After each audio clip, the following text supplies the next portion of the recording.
بسم اللہ الرحمن الرحیم۔ السلام علیکم ورحمۃ اللہ وبرکاتہ۔ عمر فاروق عصری چینل کی طرف سے آج میں اپنے دوستوں کو رسول اللہ صلی اللہ علیہ وسلم کا ایک فرمان بتاؤں گا کہ نیا کپڑا پہنتے وقت کون سی دعا پڑھنی چاہیے۔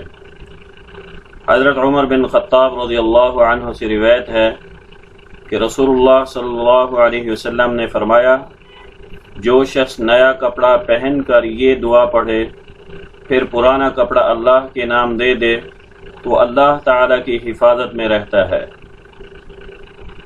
الحمدللہ الذی کسانی ما اواری به عورتی واتجمل به فی حیاتی۔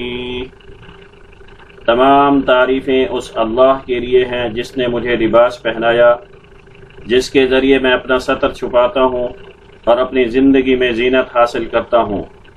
یہ حدیث مشکات کتاب اللباس میں موجود ہے۔ اس دعا کو خود بھی یاد کریں اور اپنے بچوں کو بھی یاد کروائیں، اور جب بھی نیا لباس پہنیں یہ دعا ضرور پڑھیں تاکہ اللہ تعالیٰ کی حفاظت میں آ جائیں۔ السلام علیکم ورحمۃ اللہ وبرکاتہ۔ مزید دینی معلومات کے لیے چینل کو سبسکرائب کریں اور بہترین صدقہ جاریہ کے لیے لائک، کمنٹ، شیئر کیجیے۔ جزاکم اللہ خیرہ۔